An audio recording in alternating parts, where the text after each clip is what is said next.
আল্লাহ রাসূলের যে হাদিসটা বললাম, আহাব্বুল বিলাদে ইলাল্লাহি মাসাজিদুহা, আল্লাহর নিকট সবচেয়ে প্রিয় স্থান হলো মসজিদ, আর সবচেয়ে ওয়াবগাদুল বিলাদে ইলাল্লাহি আসওয়াকুহা, সবচেয়ে নিকৃষ্ট স্থান হলো ওই যে বাজার। ইন্নাল মুআল্লিমা ইয ক্বালা লিস-সাব্বি কুল বিসমিল্লাহ, যখন কোনো ছাত্রকে মাদ্রাসায় ভর্তি করে দিলেন, যখন শিক্ষক বলছে কুল বিসমিল্লাহ, পড়ো বিসমিল্লাহ, সেদিন থেকে তার বাবার কবরের আযাব বন্ধ করে দেওয়া হয়। মান ক্বারাল কুরআন ওয়া হাফিযা ফাহাল্লা হালালাহু ওয়া হারামা হারামাহু ফাআদখালাল্লাহুল জান্নাহ, যে লোকটা কোরআন মুখস্থ করলো এবং সেই অনুযায়ী আমল করলো, হালালকে হালাল হিসাবে জানলো, হারামকে হারাম হিসাবে জানলো, তাকে জান্নাতে ঢুকে দেওয়া হবে। শুধু তাই নয়, কি করা হবে, ওয়াশফাউ মিন আহলে বাইতিহি ফি আশারাতি, এই হাফেজ 10 জন লোককে লইয়া জান্নাতে চলে যাবে।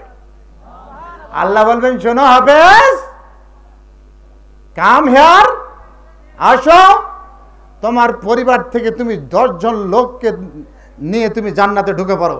1 নম্বর, হাতে ধরেন, হাতে ধরেন, পিতা মাতা, দাদা দাদি, নানা নানি, শ্বশুর শাশুড়ি, নিজের ওয়াইফ, যার বাসায় খেয়ে থেকে হাফেজ লেখাপড়া করেছে, লজিং মাস্টার, এই 10 জনকে লইয়া তুমি জান্নাতে চলে যাও। কয়জন? এখন তো ছাত্র পড়তে দিবেন না, ছাত্র মাদ্রাসায় দিবেন না, দিবেন কোথায়? স্কুলে। কোথায় দিবেন? স্কুলে। কেজি স্কুলে পড়বে। বাচ্চাটা জন্ম হয়েছে কালকে, বিরাট বস্তার ব্যাগ দিয়েছে পিঠে, বাচ্চা হাট বারে বারে এই ব্যাগ নিয়ে। কি বাচ্চা কয় পৃথিবীতে আইসে কি আমি একটা জ্বালায় পড়ে গেলাম রে। দেখেন মানুষ কত উল্টা, কত উল্টা পথে চলে, আল্লাহ রসুলের হুকুমকে অমান্য করে চলেছে। যে বাচ্চাটার বয়স যখন যা বালাকা ছেত্তা আছেন, বাচ্চাটার বয়স যখন 6 বছরে পৌঁছে গেল, ও আদাবা আল্লামা হুমুল কিতাবা ওয়াল হিকমা, কোরআন হাদিস তাকে শিক্ষা দাও, আদব কায়দা শিক্ষা দাও, কোনটি হালাল কোনটি হারাম, এই 6 বছর বয়স হলে তাকে এটা শিক্ষা দিয়ে দাও। তখন আপনি পাঠাইলেন স্কুলে। কোথায়? স্কুলে। মানে এ বি সি ডি পড়াইতে হবে, আলিফ বা তা তা, এইটা না করে কোথায় গেলেন? বামে চলে গেলেন। আল্লাহ রসুলের হাদিসটাকে আপনি অমান্য করলেন। এই আল্লাহর হাদিসের এটিকে অমান্য করার কারণে শেষ বয়সে আপনার ছেলে আপনাকেও অমান্য করতেছে, আপনার খেদমত করে না। জোরে বলেন ঠিক কিনা? আপনি যদি হাদিসটাকে মানতেন, আপনার ছেলেকে আগে কোরআন হাদিস শিক্ষা দিতেন, হালাল হারাম চিনাতেন, এরপরে আপনি কোথায় পড়াবেন সেটা আপনার ব্যাপার। তাহলে এই ছেলেটার ভিতরে আল্লাহর রহম ঢুকে যাইতো, পিতা মাতার মহব্বত ঢুকে যেত। জোরে বলেন ঠিক কিনা বলেন? তাহলে একজন হাফেজ কয়জন লোককে জান্নাতে নিয়ে যাবে? জোরে বলেন কয়জন? বলেন তো, আপনারা বলেন তো। পিতা মাতা, দাদা দাদি, নানা নানি, শ্বশুর শাশুড়ি, নিজের ওয়াইফ, যার সাহায্যে হাফেজ লেখাপড়া করেছে, এই 10 জন লোককে লইয়া রে হাফেজ জান্নাতে চলে যাও। কতজন লোককে লইয়া জান্নাতে যাবে? একজন আলেম 70,000 লোককে লইয়া জান্নাতে ঢুকে পড়বে। কত হাজার? 70,000। একবার জোরে আল্লাহু আকবার বলেন। বলেন আল্লাহু আকবার। আলেমকে বলা হলে আলেম ইয়াশফাউ ইয়াউমাল কিয়ামাতি সালাসা সুম্মাল উলামা সুম্মাল উলামাউ সুম্মাল আম্বিয়াউ সুম্মাল শুহাদাউ। আল্লাহ রাসূল বলেন একজন আলেম 70,000 লোককে লইয়া জান্নাতে ঢুকে পড়বে। আজকে দেখছেন না একজন মন্ত্রীর পাওয়ার কত, চিনিস তো বাবা কে ও? মন্ত্রী যেমন সুপ্রিম পাওয়ার, হাসরের মাঠে একজন হাফেজ আলেমকে আল্লাহ তাআলা সুপ্রিম পাওয়ার দিয়ে দিবেন। যাদের সমাজে নির্যাতিত, যারা সমাজের মানুষ যাকে হ্যায় প্রতিপন্ন করে, ঠিক কিনা বলেন, সেদিন উনি সুপ্রিম পাওয়ার পাবে, সুপ্রিম পাওয়ার পাবে। হেলো বলার লাগবে না, আল্লাহ বলবেন আলেম আসো, 100 লোককে নাম লেখছে, তোমার কারা কারা লেখছে জান্নাতে ঢুকায় দে, আবার ব্যাক কর, আবার 100 লেখ, আবার ঢুক, আবার ব্যাক কর, আবার লেখ, আবার ঢুক, আবার ব্যাক কর, এভাবে 70,000। বলেন না সুবহানাল্লাহ। এই জন্য আল্লাহ রাসূল বলেছেন, কুন আলিমান আও মুতাআল্লিমান আও মুস্তামিয়ান আও মুহিব্বান ওয়ালা তাকুনিল খামিসা ফাতুলিক। আলেম হও, নতুবা আলেমের ছাত্র হও, নতুবা আলেমের কথা শোনো, নতুবা আলেমকে ভালোবাসো। বলেন না সুবহানাল্লাহ। এই 4টার মধ্যে থাকিও, 5মে যাইও না, জীবনটা ধ্বংস হয়ে যাবে। এখন আলেমকে তো দেখতে পারি না, ঠিক কিনা বলেন, জোরে বলেন, ঠিক কিনা বলেন। বর্তমানে আলেম মানুষের দুশমন হয়ে গেছে, ঠিক কিনা বলেন, বলেন ঠিক কিনা বলেন। একটা মসজিদের ইমাম বেতন 2000 টাকা, চলবে কেমন করে আপনারা বলেন? আল্লাহ রাসূল বলেন আলেমের কথা শোনো। অন্য হাদিসের মধ্যে আছে মুত্তাবিয়ান, আলেমকে অনুসরণ করো, আলেমকে অনুসরণ করো, আলেমের সাথে সম্পর্ক করো। কারণ হাসরের মাঠে যখন আলেম বেহেশতে যাবে, আপনাকে সাথে করে নিয়ে চলে যাবে। কথা কি বুঝে গেছে? এবার এই যে কোরআন পড়েন, কোরআন পড়লে 10 নেকি, শুনলে 1 নেকি। যখন মানুষটা সারা জিন্দেগি ভরে কোরআন তেলাওয়াত করবে, আল্লাহ পাক বলবে কোরআন তেলাওয়াত রে, তুমি সারা জীবন, এই মানুষটা সারা জীবনে যে কোরআন তেলাওয়াত করেছে, তুমি একটা মানুষের রূপ ধারণ করো। বলেন না সুবহানাল্লাহ। মানুষের মৃত্যুর সময় যখন ঘনিয়ে আসবে, ওই কোরআন তেলাওয়াত করেছে সুন্দর চেহারাধারী মানুষটা তার সামনে এসে দাঁড়াবে। দেখবে এক পাশে আজরাইল, আর আরেক পাশে একটা সুন্দর চেহারাধারী মানুষ দাঁড়িয়ে আছে। লোকটা বলবে, কে রে, এত সুন্দর চেহারাধারী মানুষ তো কোনোদিন দেখি নাই। ওই যে মানুষটা সারা জীবনে কোরআন তেলাওয়াত করেছে না, আল্লাহ বলবে, এই কোরআন তেলাওয়াত, তুমি একটা মানুষের রূপ ধারণ করো। ও যে সারা জীবনে কোরআন তেলাওয়াত করেছে, তুমি এক হয়ে মানুষের রূপ ধারণ করো, সুন্দর চেহারাধারী হয়ে তুই তোমার ওই মৃত্যু শয্যা শায়িত ব্যক্তির সামনে হাজির হয়ে যা। বলেন না সুবহানাল্লাহ, জোরে বলেন। এবার আজরাইল চলে আসবে, মৃত্যু শয্যায় শায়িত ব্যক্তি চেয়ে দেখবে তার সামনে একটা সুন্দর চেহারাধারী মানুষ দাঁড়িয়ে আছে। এই আল্লাহু আকবার বলেন না। সুন্দর চেহারাধারী মানুষ দাঁড়িয়ে আছে। মৃত্যু শয্যায় শায়িত ব্যক্তিটা মনে করবে, কে রে, কে রে, কে, এত সুন্দর চেহারাধারী মানুষ তো দেখি নাই। জান কবজ করে নিয়ে চলে যাবে। এবার মানুষটা ঊর্ধ্বমুখী চেয়ে থাকবে, তার কারণ আজরাইল তার জান কবজ করে নিয়ে চলে গেলেন, এই জন্য সে উপরের দিকে চেয়ে থাকে। বুঝেন নাই? আত্মীয় স্বজন যখন চোখ বন্ধ করে দিবে, আর পরেও ওই সুন্দর চেহারাধারী মানুষটা তার সামনে দাঁড়িয়ে আছে, তারপরেও সে দেখতে পাবে। জোরে সুবহানাল্লাহ পড়বেন না? এবার গোসলখানায় নিয়ে যাবে, গোসল করা শুরু করে দিবেন। চকির এক কর্নারে এই সুন্দর চেহারাধারী মানুষটা তামাম জিন্দেগির কোরআন তেলাওয়াত যে করেছে, সুন্দর সুন্দর রূপ ধারণ করেছে একটা মানুষ রূপী, এই মানুষটা ওই চকির উপরে দাঁড়িয়ে থাকবে।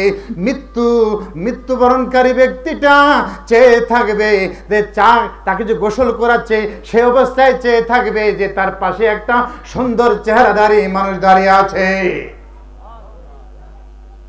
তাহলে কোরআন আমাদের পাশ ছাড়বে না, কাজ ছাড়বে না।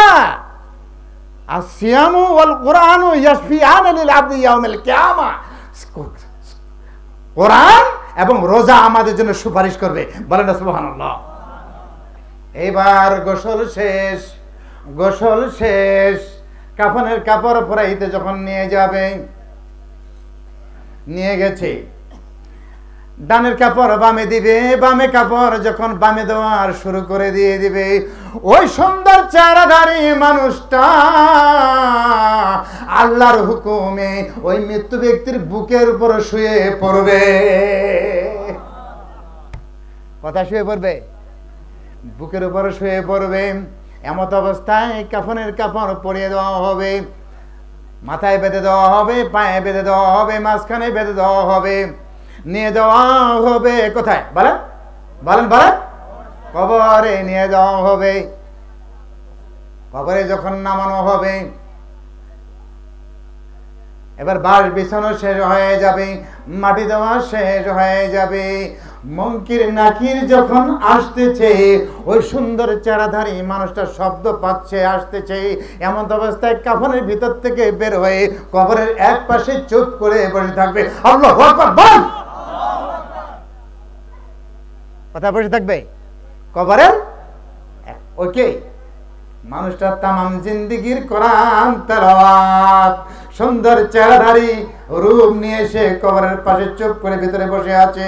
মুনকির নাকির চলে আসছে, ওঠো বসো, ওঠো বসো। হঠাৎ করে নজর করে দেখবে কবরের এক পাশে একটা সুন্দর চেহারাধারী মানুষ বসে আছে। আল্লাহু আকবার বলবেন না? কে? মুনকির নাকির বলে, কে রে? আমরা সওয়াল জবাব করতে আসছি, আর আমাদের আগে কে আসছে এখানে? কে? তুমি কে? বলো বলো, তুমি কে? তোমার পরিচয় কি? আমার পরিচয় এই মৃত্যু ব্যক্তির তামাম জিন্দেগির কোরআন তেলাওয়াত। বলে তুমি কতক্ষণ থাকবেন? এবার ওই কোরআন তেলাওয়াতকারীর রূপ ধারণকারী লোকটি বলবেন, তোমরা সওয়াল জবাব করো, আমি এই লোকটির কাছে কিয়ামত পর্যন্ত ওর কাছে শুয়ে থাকব। কিরামান কাতিবিন চলে, মুনকির নাকির চলে যাবে, সওয়াল জবাব তারা করবে না। আল্লাহকে গিয়ে বলবে, আল্লাহ ওখানে যায় দেখতেছি এমন একটা সুন্দর চেহারাধারী মানুষ মৃত্যু ব্যক্তির সাথে শুয়ে আছে, চুপ করে বসে আছে, এখন আমরা কি করব? বলে, ও কি বলে? বলে কিয়ামত পর্যন্ত ওর কাছে শুয়ে থাকবে, বসে থাকবে। বলে, শোনো, ওই মৃত্যু ব্যক্তিটা কোরআন পাঠকারী ব্যক্তি, ও কোনো সময় কোরআন তেলাওয়াত ছেড়ে দেয় নাই। ওই তেলাওয়াত, ও তামাম জিন্দেগির কোরআন তেলাওয়াত মানুষের রূপ ধারণ করে কবরে সে আছে। অতএব ওই কবরে শায়িত ব্যক্তিকে তোমরা অপমান করিও না, লজ্জা দিও না, বাস আবার ব্যাক হয়ে যাবে। বলে, শোনো, আল্লাহ পাক তোমাকে বলে দিয়েছে তোমার সুপারিশ গ্রহণ হয়েছে, কারণ কোরআনের সুপারিশ কবুল করা হবে, ঠিক কিনা বলেন? বাস মুনকির নাকির চলে আসলো, এরপরে থাকবে, জিজ্ঞেস করবে, তুমি কখন থাকবে, কতক্ষণ পর্যন্ত? বলো কতক্ষণ পর্যন্ত থাকবে? কিয়ামতের সিংহায় যখন ইসরাফিল ফুৎকার দিবে, আমি এদেরকে একে নিয়ে আমি হাসরের মাঠে উঠবো। হাসরের মাঠে আল্লাহকে বলবো, আল্লাহ এই লোকটা তোমার কোরআন তেলাওয়াত কোনোদিনও ছাড়ে নাই, আমি তামাম জিন্দেগির কোরআন তেলাওয়াত আমি মানুষের রূপ ধারণ করে আপনার কাছে এসেছি। আল্লাহু আকবার বলবেন না? এবার আল্লাহ বলবেন, যাও একে লইয়া তুমি জান্নাতে ঢুকায় দাও। কোরআন কত পাওয়ার, অথচ আমাদের জীবনটা হচ্ছে সাধারণ জিন্দেগি, আর কোরআন রেখেছি আমরা পিছনে, ঠিক কিনা বলেন? মানুষ যত একটা ছাত্র অঙ্কের সময় দেয়, যত একটা ছাত্র বিজ্ঞানের সময় দেয়, যত একটা পদার্থ বিজ্ঞানের সময় দেয়, হিসাব বিজ্ঞানের সময় দেয়, এতটুকু সময় কোরআন হাদিসে দেয় না, ঠিক কিনা বলেন? মুসলমানের ছেলেই আমরা মুসলমানের সন্তান, আমরা দুনিয়াবি জ্ঞান অর্জন করতে ব্যস্ত, কিন্তু কোরআন হাদিসে জ্ঞান অর্জন করতে ব্যস্ত না।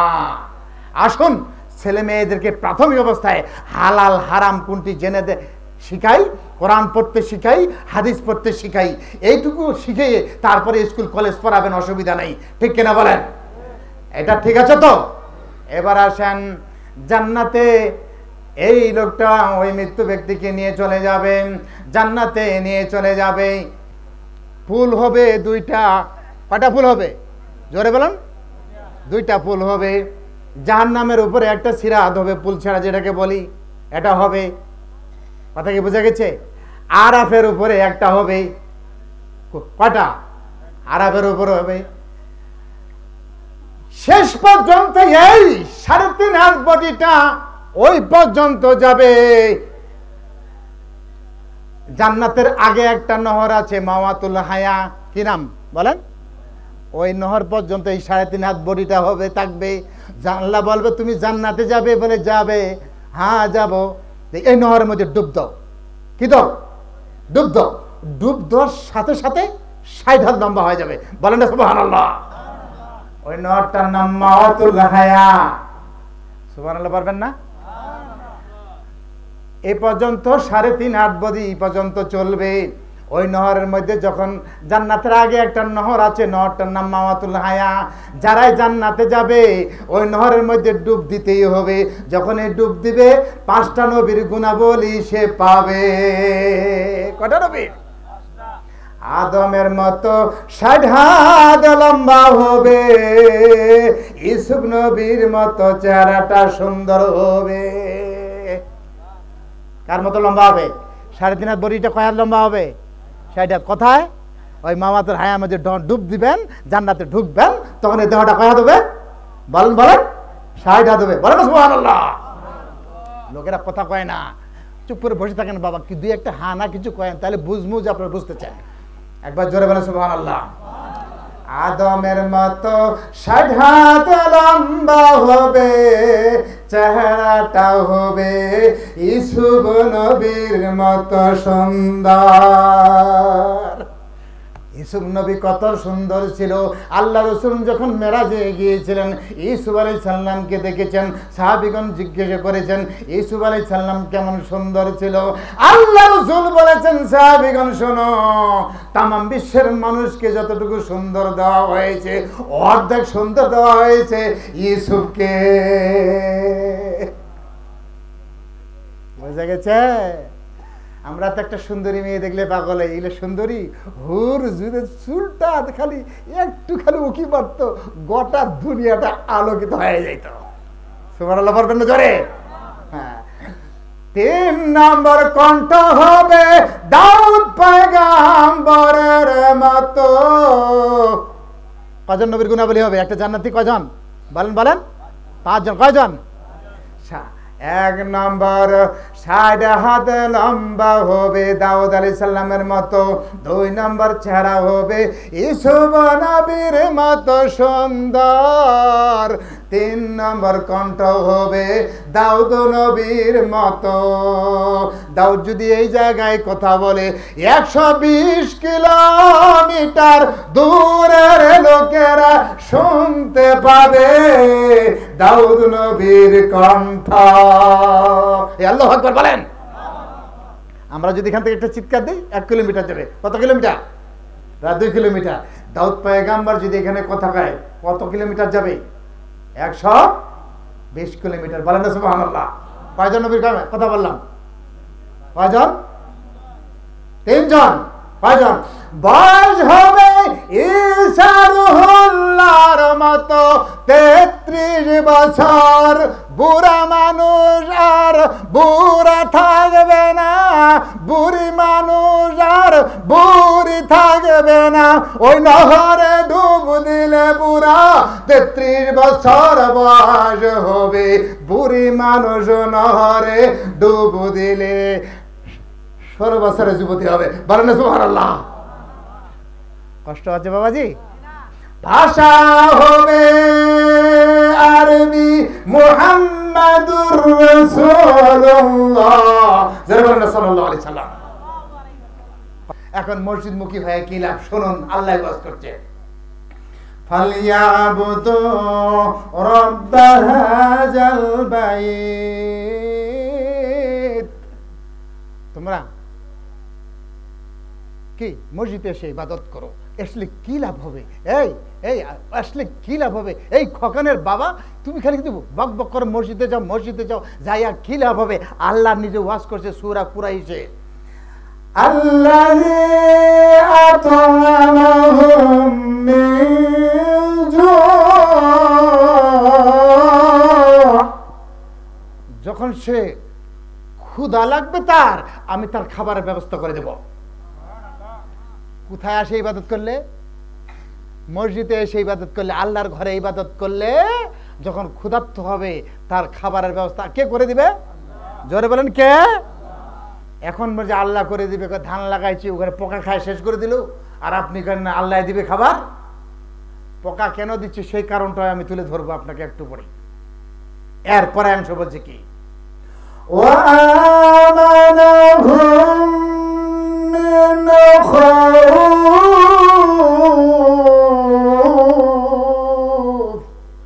এই শোনো, যদি আল্লাহর ঘরের ইবাদত করে, 1 নম্বর কাজটা হলো তোমার খাবার, ক্ষুধা লাগলে খাবার দিব, 2 নম্বর যত প্রকার বালা মুসিবত থেকে তোমাকে আমি রেহাই দিব, মুক্তি দিব। বলে সুবহানাল্লাহ।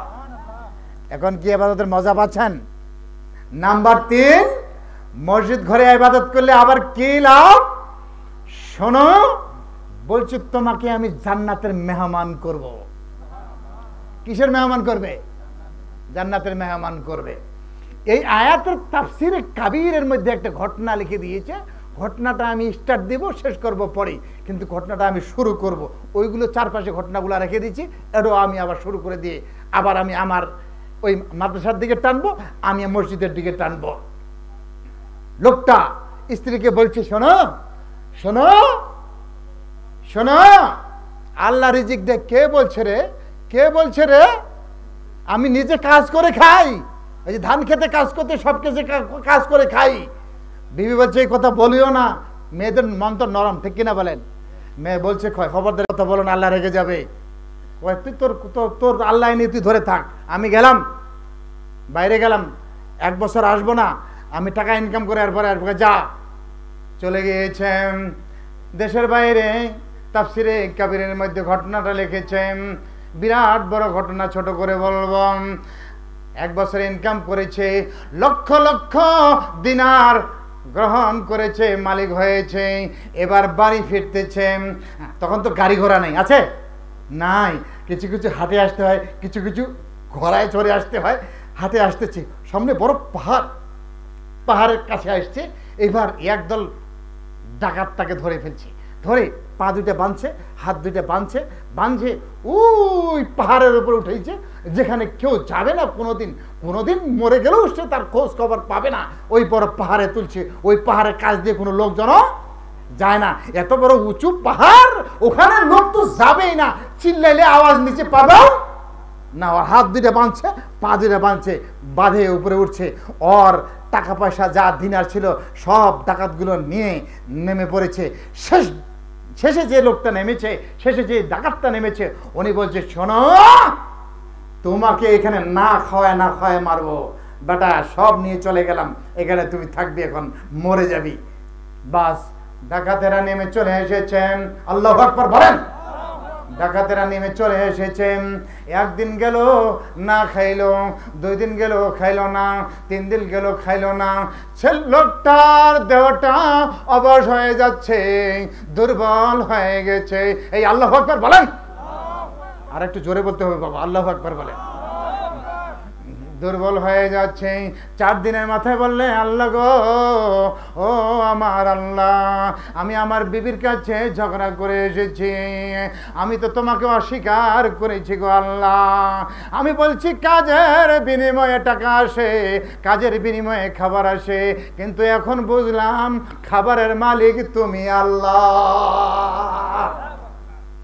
আল্লাহ ডাক শুনে ফেলছেন। 4 দিন চলে গেল, কান্নাকাটি করতেছে, আল্লাহর মায়া এসে গেছে। 5ম দিন চলে গেল, ছেলেটা লোকটা দুর্বল হয়ে গেল। আল্লাহকে বলছে, আল্লাহ, ও আমার আল্লাহ, ও আমার আল্লাহ, তুমি আমাকে খাবার দাও। এই আল্লাহু আকবার বলেন। 5ম দিন হয়ে গেল, শরীরটা দুর্বল হয়ে গেল, কান্নাকাটি করেছে, কবুল হয়ে গেছে।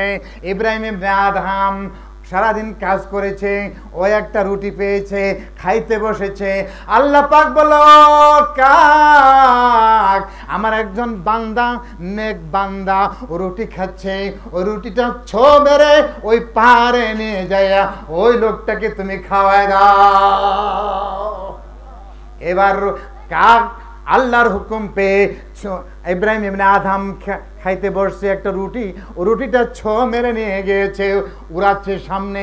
ইব্রাহিম ইবনে আদহাম কাকের নিচে দৌড়ায়, আর কাকটা রুটি নিয়ে দৌড়ায়, কাকটা রুটি নিয়ে দৌড়ায়, উড়াল দেয়।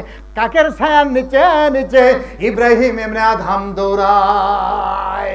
ইব্রাহিম ইবনে আদহাম মনে করে, ও তো রুটি সব খাবে না, কিছু খাবে, বাকিটা আমি খাবো। বলে না সুবহানাল্লাহ। ইব্রাহিম আদম দৌড়ায়, কাকটা রুটি নিয়ে পাহাড়ের দিকে উড়াতে শুরু করেছে। দৌড়াতে দৌড়াতে ইব্রাহিম ইবনে আদহাম ক্লান্ত হয়ে গেছে, দাঁড়িয়ে আছে।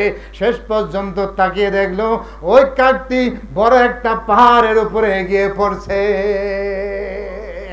ইব্রাহিম দৌড়াতে শুরু করেছে, দৌড়তে দৌড়তে পাহাড়ের কাছে গিয়েছে। পাহাড়ে উঁচু করে দেখে অনেক বড় উঁচু পাহাড়, উঠবো কেমন করে, শরীর তো দুর্বল হয়ে গিয়েছে। ইব্রাহিম ইবনে আদহাম বলেন, আমি হাঁটি হাঁটি পা পা করে পাহাড়টি ধরে ধরে উপরে উঠলাম। উঠে দেখলাম কাকটা রুটিটা পা দিয়ে চেপে ধরেছে, আর রুটিটা ঠোঁট দিয়ে ছিঁড়ে ছিঁড়ে লোকটাকে খাওয়াই দিচ্ছে। এইবার ইব্রাহিম আদম চুপ করে দাঁড়িয়ে আছে, চুপ করে উকি মারে দেখে আছে, রুটি খাওয়া শেষ। কি করলো? কাকটা উড়াল দিয়ে চলে আসলো, কাকটা উড়াল দিয়ে চলে আসলো। এবার ইব্রাহিম আদহাম লোকটার কাছে গিয়ে সালাম দিলেন, আসসালামু আলাইকুম। বলছেন, তুমি কেন কিভাবে এখানে আসলে? শোনো ভাই, শোনো ভাই, আপনার নামটা বলেন। আমার নাম ইব্রাহিম ইবনে আদহাম। লোকটি বলেন, আমি আপনার নামটা শুনেছি, আপনি ইব্রাহিম ইবনে আদহাম, আপনি অনেক নেককার মানুষ, আপনার নাম শুনেছি, কিন্তু দয়া করে আমার পায়ের বাঁধনটা খুলে দেন, দয়া করে আমার হাতের বাঁধনটা খুলে দেন। উঠে আমি দাঁড়াই, আমি বসে বসে আমার জীবনের ঘটনাটা খুলে বলবো। হাত পায়ের বাঁধন ইব্রাহিম ইবনে আদহাম খুলে দিলেন। লোকটা বসে পড়লো, বসে বলছি, ইব্রাহিম ইবনে আদহাম বলেন, আর তোমার বাড়ি কোথায়? ওই অমুক জায়গায়। কোথা থেকে আসছিলে? ওই আমি ওই দেশে গিয়েছিলাম টাকা উপার্জন করার জন্যে, টাকা অনেক উপার্জন করেছি। এই পাহাড়ের পাশ দিয়ে গেলে ডাকাতেরা আমাকে ধরে, ডাকাতেরা উপরে নিয়ে যায়, হাত পা মার বেঁধে টাকা পয়সা নিয়ে চলে যায়, তারা চলে যায়, আমার দিকে তারা আর দৃষ্টি দেয় না। শেষ পর্যন্ত 5 দিন না খেয়ে আমি এই জায়গায় থাকলাম। ও ইব্রাহিম ইবনে আদহাম, কোনো খানার ব্যবস্থা হয় না। আমি এখন এমন একটা অবস্থায় পড়ে গেলাম, শরীর অবশ হয়ে গেল, আমি উঠে দাঁড়াতে পারি না, আমি কোন খাবারও কোনো কিছু পাই না, পানিরও কোনো ব্যবস্থা নাই। শেষ পর্যন্ত আমি কান্নাকাটি শুরু করে দিলাম। কান্নাকাটি যেদিন সকালবেলায় করি, বিকালবেলায় কাক রুটি নিয়ে আমার কাছে আসে। ঘটনা ওই যে জান্নাতুল মাওয়া, হায়াতুল মাওয়ার মধ্যে ডুব দিলে কয় হাল লম্বা হবে? জোরে বলেন, 60 হাল লম্বা হবে। জান্নাতে গেলে কয়টা নবীর গুণাবলী পাবেন? কয়টা নবীর বলেন তো, বলেন তো? আদমের মতো 60 হাল লম্বা হবে, ইউসুফ নবীর মতো চেহারা সুন্দর হবে, বুঝা গেছে? দাউদ নবীর মতো কণ্ঠস্বর হবে, ঈসার মতো বয়স 33 বছর হবে, ভাষা হবে আরবি, মুহাম্মাদুর রাসূলুল্লাহ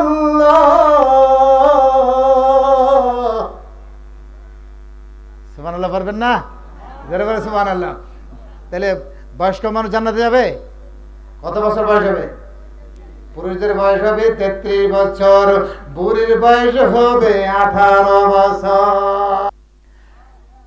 নামাজ পড়লে আল্লাহ খাবার দিবে। 2 নাম্বার, বিপদ আপদ থেকে আল্লাহ হেফাজতে রাখবে। বলছিলাম না? নামাজ পড়তে হবে।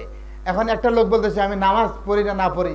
এই ওই নামাজ পড়লে কি হবে? ওর সাথে ঈমানটা মোর বেশি, ঠিক মোর বেশি আছে, ঠিক না? বলেন, বলে কিনা? আল্লাহ আজকে শোনেন, وَمِنَ النَّاسِ مَن يَقُولُ آمَنَّا بِاللَّهِ وَالْيَوْمِ الْآخِرِ وَمَا هُمْ بِمُؤْمِنِينَ।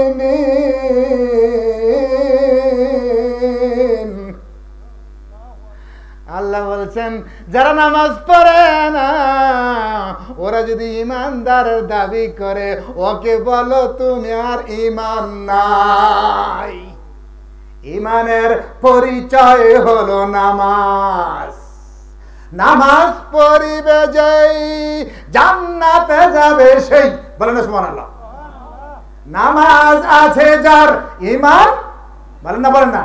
নামাজ আছে যার ঈমান আছে তার নেবে। ওয়াইজা তুলিয়াত আলাইহিম আয়াতুহু জাদাতুহুম ঈমানা।